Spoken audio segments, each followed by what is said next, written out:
오늘도 하나님 앞에 예배 드리는 여러분 모두에게 하나님의 은총이 가득하시기를 주의 이름으로 축원합니다.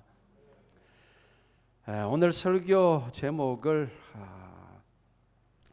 두 가지를 놓고 고민을 많이 했습니다. 오늘 설교 제목이 천천히 흐르는 실로와 물, 이거 하고 또 하나는 우리와 함께 하시는 하나님.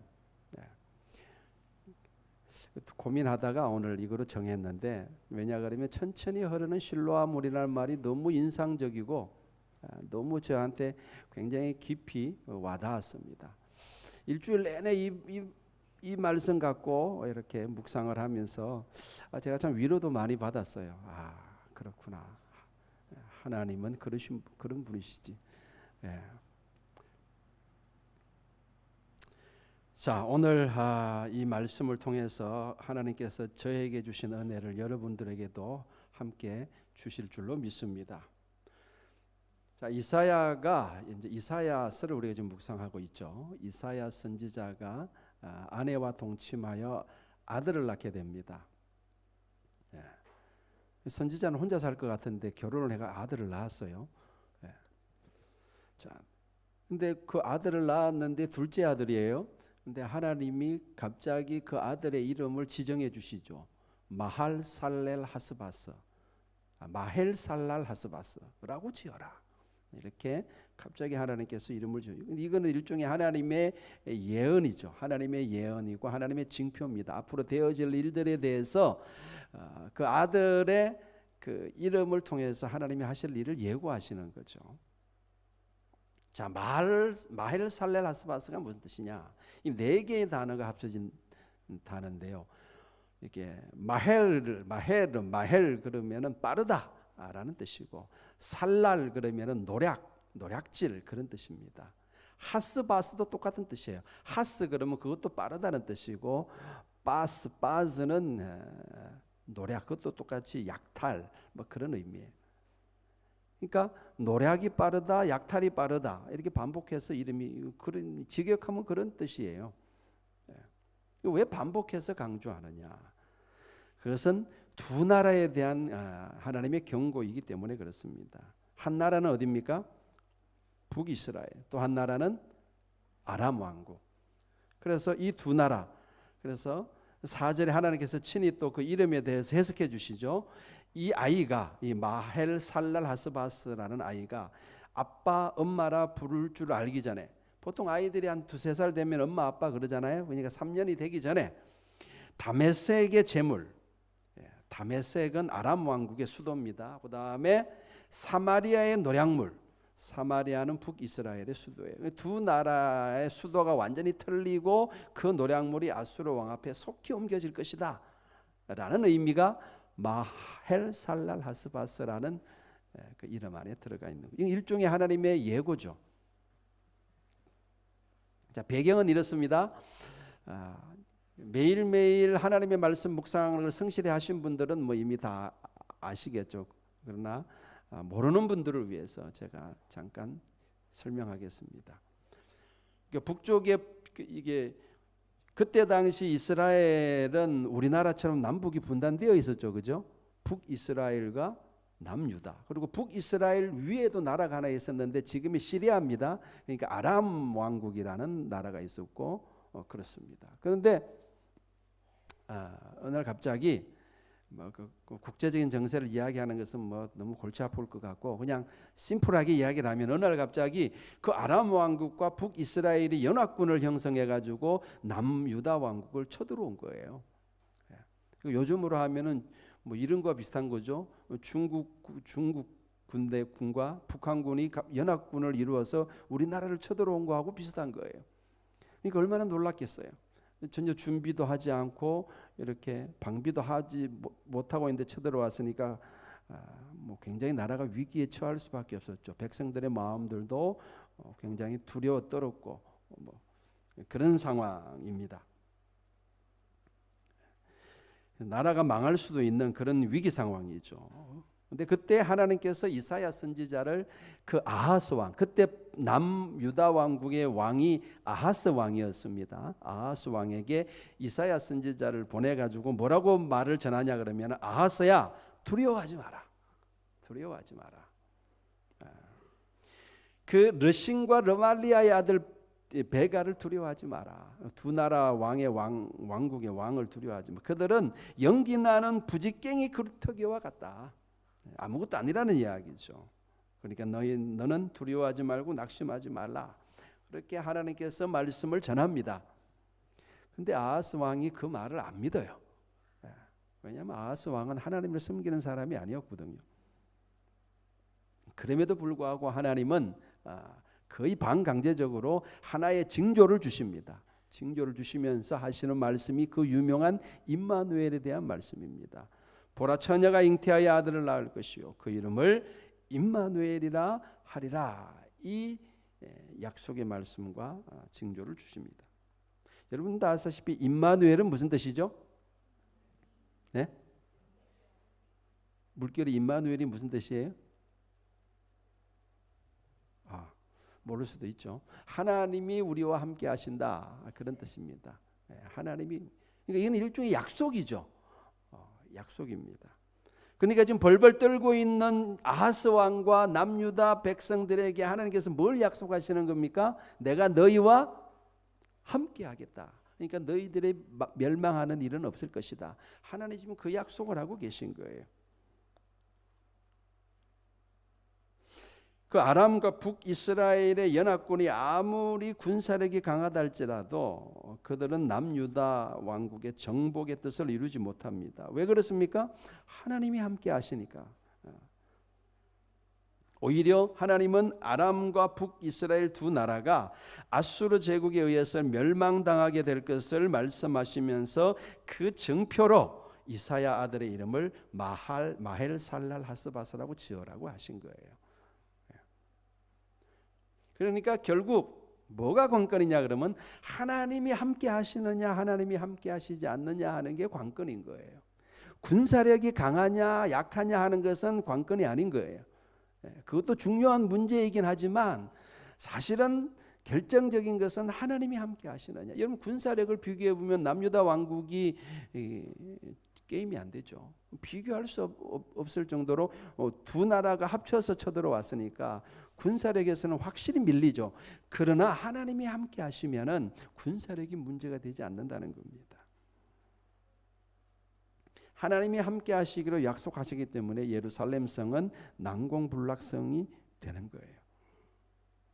여러분 아하스의 왕의 아들 히스기야 왕 때에는 더 큰 군대가 쳐들어옵니다. 예루살렘에 누가 쳐들어옵니까? 그 아람과 북이스라엘을 이렇게 쳐들어갔던 그 아수르 제국이 직접 남유다 왕국을 쳐들어와요. 그래서 예루살렘을 에워싸는데 그 병력이 수십만 명이 넘습니다. 그러니까 자기 아버지 아하스 왕 때 쳐들어왔던 그 연합군보다 훨씬 더 큰 군대가 쳐들어왔는데 그럼에도 불구하고 아수르 제국이 패배합니다. 왜 그런가요? 그때 물경 20만에 가까운 군사들이 하루아침에 몰살당합니다. 하나님이 그 히스기야 왕과 함께 하시니까 어떻게 할 수가 없는 거예요. 하나님께서 그 많은 군대들을 몰살시켜 버립니다. 그 사건을 계기로 해서 아수르 제국은 몰락의 길을 걸어가게 됩니다. 그러니까 히스기야 왕이 이길 확률은 거의 제로였습니다. 0%였는데 그럼에도 불구하고 하나님이 함께 하시니까 이기는 거예요. 그러니까 관건은 뭐라고요? 하나님이 함께 하시느냐. 그게 여러분 우리 인생도 마찬가지라고 저는 믿습니다. 우리 인생도 관건은 뭐예요? 하나님이 나와 함께 하시느냐.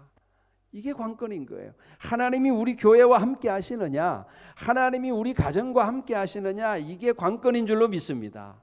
여기에 대한 확실한 믿음을 가지시기를 바랍니다. 내가 뭐 이렇게 가난하냐, 내가 뭐 머리가 좋으냐 나쁘냐, 내가 가난하냐 부유하냐, 내가 뭐 이렇게 배경이 좋으냐 나쁘냐, 이런 것이 어느 정도 우리의 삶에 영향을 끼칠 수 있지만 결정적인 것은 아니라는 거예요. 결정적인 것은 하나님이 함께 하시느냐 하는 겁니다. 하나님이 함께 하시는 인생 되시기를 축복합니다. 근데 문제는 이 임마누엘의 약속이 누구와 함께 하느냐 하는 거예요. 여러분 아하스 왕, 여러분 객관적으로 따져보면요, 아하스 왕은요 결코 하나님이 함께 하실 만한 왕이 아니에요. 저는 그게 너무너무 이상한 거예요. 여러분 아하스 왕은요 남유다 왕국의 20명의 왕들 중에 제일 악한 왕이었어요. 하나님을 섬기지 않고 우상을 숭배한 왕이고, 심지어는 자기 아들을 불에 태워가지고 이렇게 우상에게 제물로 드렸던 굉장히 악한 왕입니다. 근데 하나님이 그와 함께 하셨어요. 이게 이해 안 되지 않습니까? 이해가 안 되잖아요. 그리고 또 그가 저기 다메섹에 가서 보니까 굉장히 웅장한 제단이 있는 거예요. 우상에게 드려진 제단이겠죠. 그죠? 그걸 보고 감동을 받아가지고 자기 나라에 와가지고 그 우상의 제단을 그대로 본떠서 만듭니다. 그 정도로 그는 하나님을 거역하고 하나님의 마음을 아프게 했던 아주 고약한 왕이었어요. 그러니까 그 왕이 뭐가 이쁘다고 하나님이 함께 하시겠습니까? 사실 아하스 왕은요 아예 하나님을 믿지 않았기 때문에 하나님 말씀에 관심도 없었습니다.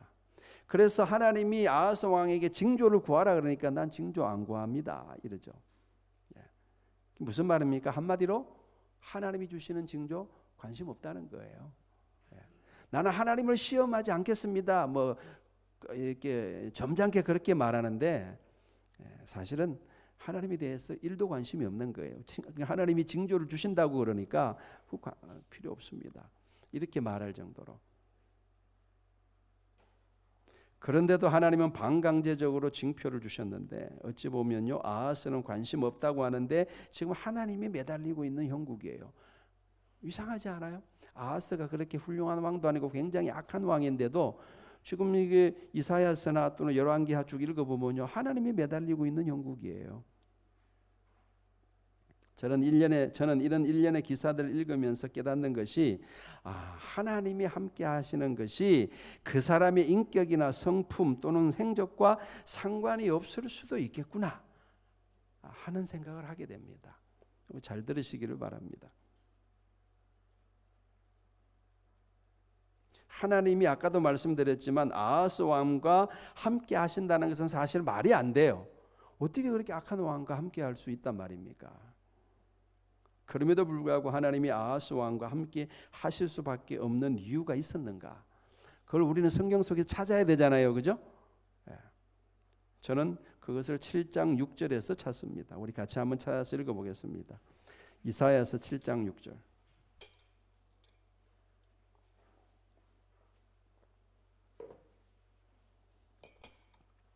같이 읽겠습니다. 시작. 우리가 올라가 유다를 쳐서 그것을 쓰러뜨리고 우리를 위하여 그것을 무너뜨리고 다보엘의 아들을 그 중에 세워서 왕으로 삼자 하였으나 주 여호와의 말씀이 그 일은 서지 못하며 이루어지지 못하리라.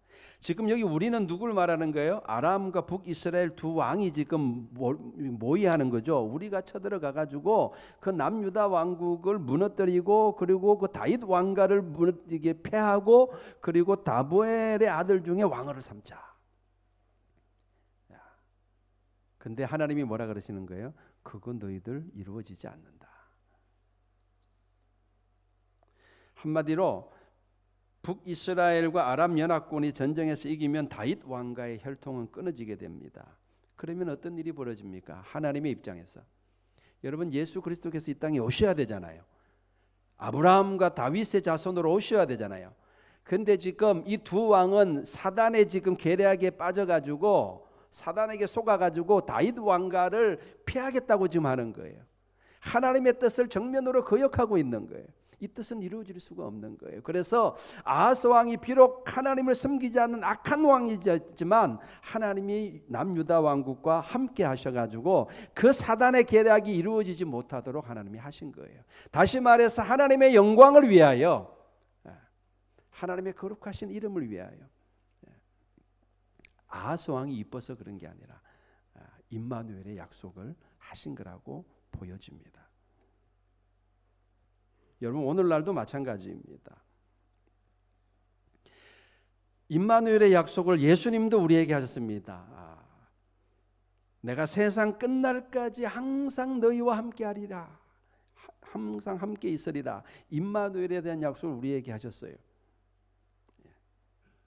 그런데 그 약속을 하시기 전에 예수님이 먼저 하신 말씀이 있습니다. 제자들에게 뭐라고 말씀하셨죠? 너희는 모든 족속 가서 모든 족속으로 제자를 삼으라 라고 말씀하시고 난 다음에 그 약속의 말씀을 받은 하나님의 말씀을 받은 사람들에게 임마누엘을 약속하신 거예요.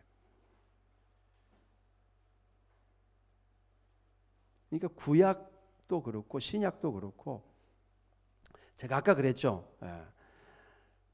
하나님이 함께 하신다는 이 임마누엘의 약속이 정말 귀한 약속이거든요. 하나님이 함께 하시는 것이 확실하면은 뭐 다른 거는 필요 없습니다. 그거로 끝난 거예요. 그런데 이 귀한 약속을 신약 성경도 그렇고 구약 성경도 그렇고 이것을 하나님이 누구에게 약속하시느냐 그러면요. 그건 하나님의 뜻과 관련이 있고 하나님의 영광과 관련이 있다는 것을 발견하게 됩니다. 그러니까 그 사람의 인품이나 성품이나 그런 것들하고 상관없을 수가 있어요.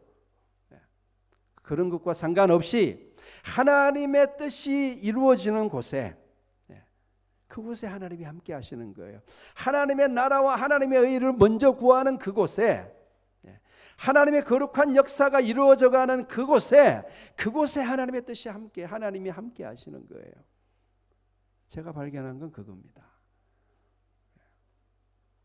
그러니까 우리는 자동으로 하나님이 나와 함께 하신다. 이건 우리의 착각일 수 있어요. 그거보다 먼저 우선돼야 되는 게 있습니다. 그 우선돼야 되는 게 뭡니까? 나는 하나님의 뜻을 위해서 살고 있는가? 하나님의 그 역사 가운데 나도 같이 주님과 보조를 맞춰서 주님의 뒤를 따라가고 있는가? 이게 먼저 선행되어야죠. 예수님은 저쪽으로 가시는데 나는 이쪽으로 가면서 하나님이 나와 함께 하실 거라고 믿는 것은 그건 크나큰 착각이죠. 성경은 그걸 약속하고 있지 않습니다.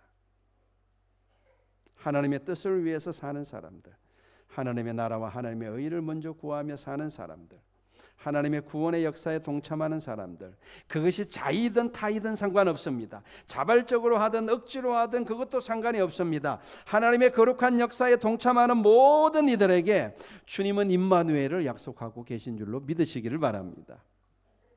그 임마누엘의 은혜가 저와 여러분 모두에게 함께 하시기를 주의 이름으로 축원합니다. 자, 하나님은 그렇게 남유다에게 임마누엘도 약속하셨지만 하나님이 징계하실 것도 예고하세요. 하나님이 남유다를 징계하시고 벌을 주시겠다고 하시는데 그 이유가 오늘 보면 5절에 잘 나와 있죠. 5절을 같이 한번 읽겠습니다. 다시 한번 6절 5절 6절 시작. 여호와께서 다시 내게 말씀하여 이르시되 이 백성이 천천히 흐르는 실로아물을 버리고 르신과 르말리아의 아들을 기뻐하느니라. 하나님께서 지금 남유다 왕국에게 질책을 하시는데 너희가 천천히 흐르는 실로아물을 버렸다. 그래서 그것으로 인해 가지고 하나님께서 남유다 왕국을 징계하시는데 어떤 징계를 하십니까? 오늘 본문에 보면 잘 나와 있죠. 그래서 7절에 그러므로 주 내가 흉용하고 창일한 큰 하수 곧 아수르 왕과 그의 모든 위력으로 그들을 뒤덮을 것이라. 그 모든 골짜기에 차고 모든 언덕에 넘쳐서 흘러 유다에 들어와서 가득하여 목에까지 미치리라. 그럽니다. 그러니까 전국이 초토화되는 거예요. 아수르에 의해서 유린당하는 겁니다. 예루살렘만 남겨놓고 다 초토화가 되어버려요. 이게 하나님의 징계예요. 그래서 8절 끝에 그렇게 말하죠. 임마누엘이여. 이거는 남유다 왕국을 지칭하는 말입니다. 임마누엘이여. 그가 펴는 날개가, 얘는 그는 아수르 왕을 가리키는 거예요. 아수르 왕이 펴는 날개가 내 땅에 가득하리라. 이게 하나님의 징계예요. 그러나 끝내 남유다 왕국을 멸망시키지는 못해요. 그건 하나님의 뜻이 아니기 때문에. 그러나 징계는 받는 거예요. 근데 그 왜 그런 징계를 받게 됐다고요? 그들이 뭐를 버렸다고요? 천천히 흐르는 실로아물을 버렸다. 그게 이유입니다. 여기서 천천히 흐르는 실로아물은요, 바로 하나님을 가리키는 말이에요. 하나님을 버린 거예요. 하나님의 은혜를 가리키기도 합니다. 하나님의 은혜를 저버리고 하나님을 버린 거예요.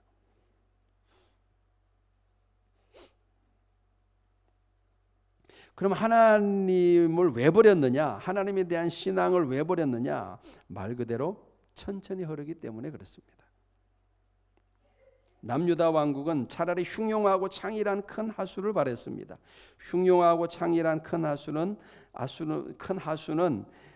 그 아수르를 관통해서 흐르는 유프라테스 강을 가리킵니다.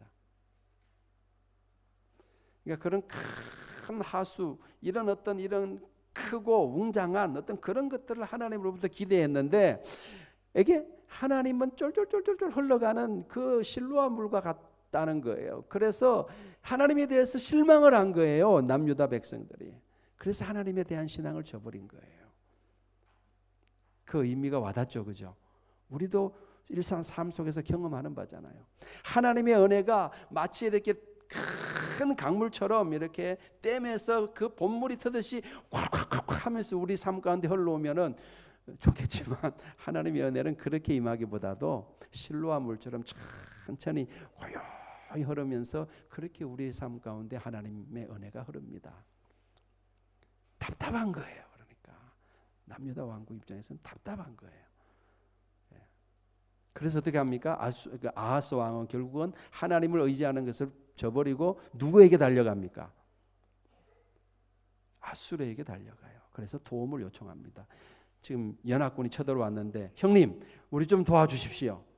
근데 그 아수르가 흉용하고 창일한 하수예요.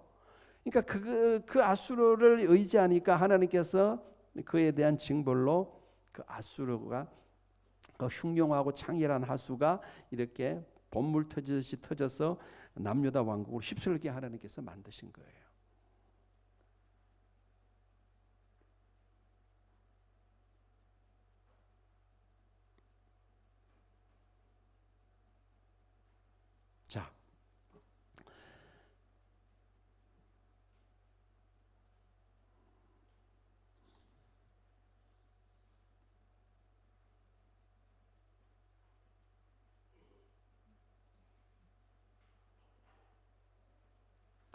자, 그렇지만 아까도 제가 말씀드렸듯이 그렇게 이렇게 노도와 같이 이렇게 남유다 왕국을 휩쓸면서 아수르 군대가 쳐들어왔지만 그러나 끝내 예루살렘을 점령하지는 못하죠.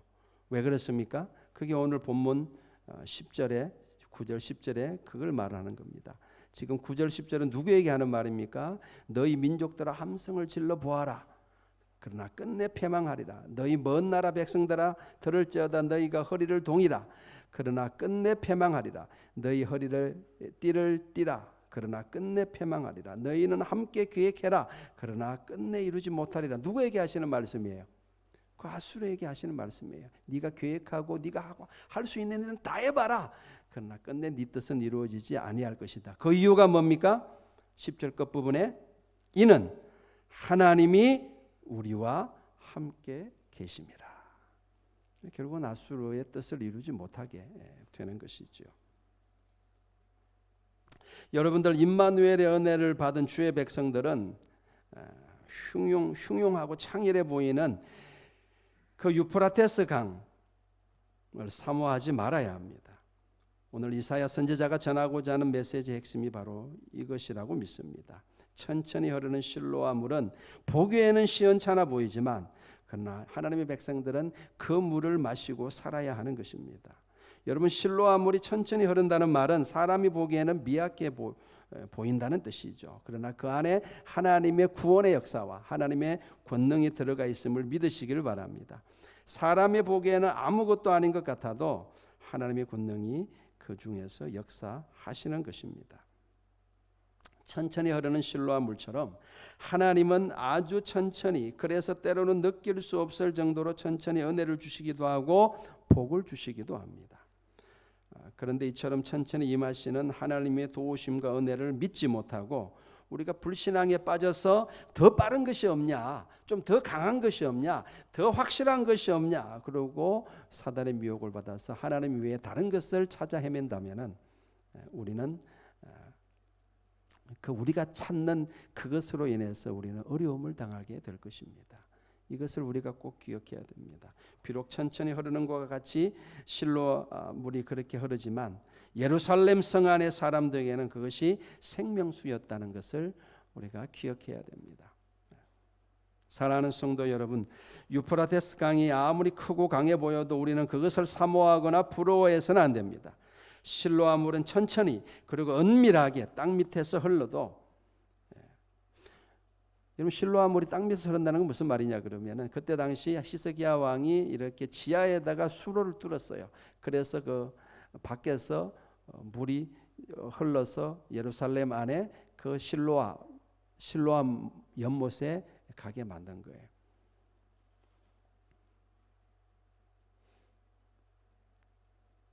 그러니까 그 수로가, 그 물이 아무리 우리 눈에 보기에 보잘것없이 보여도, 그러나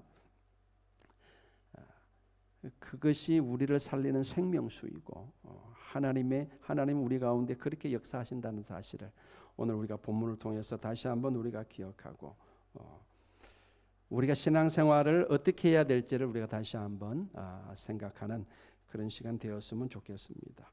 우리가 신앙생활하는 데 있어서도 요것만 하고 말씀을 마칠게요. 이 말씀을 준비하면서 그런 생각이 들었어요. 교회 안에서 신앙생활을 하는데 어떤 사람들은 우리 교회에는 그런 분들이 없어 보이는데 다른 교회로 가면 그런 분들이 참 있습니다. 많습니다. 눈에 보이는 것을 자꾸 추구하고 쫓아가고 큰 능력, 큰 은사 이런 걸 자꾸 사모하고 그것을 쫓아가는 그런 신앙생활을 하는 분들이 있어요. 위험합니다. 오늘 본문에 그러잖아요. 하나님은 어떤 분이라고요? 천천히 흐르는 실로암 물과 같은 분이다. 우리가 그런 은혜를 우리가 사모해야 되지, 마치 흉용하고 창일하게 흐르는 그런 어떤 유프라테스 강 같은 그런 어떤 큰 능력, 물론 하나님이 그렇게 역사하실 때도 있지만 하나님이 365일 내내 소낙비만 주시는 건 아니잖아요. 그렇죠? 어떤 때는 하나님이 이슬비를 주시기도 하고, 우리의 어떤 그런 그 신앙 형태, 그것은 스스로 속기 쉽다. 이것을 우리가 꼭 기억해야 됩니다.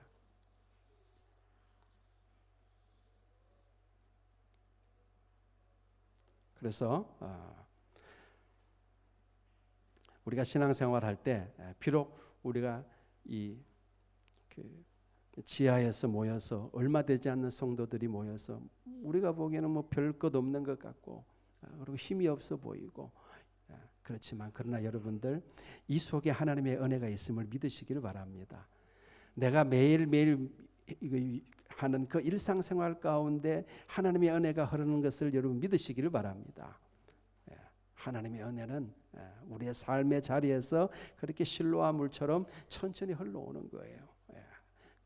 그리고 저와 여러분과 함께 하시는 임마누엘 하나님을 믿으시고 여러분들 어떠한 경우에도 마귀의 미혹에 넘어가지 마시고 믿음을 굳건히 하셔서 우리가 있는 삶의 자리에서 하나님을 성실하게 섬기는 저와 여러분들 될 수 있기를 주님의 이름으로 축원합니다. 기도하겠습니다. 거룩하신 우리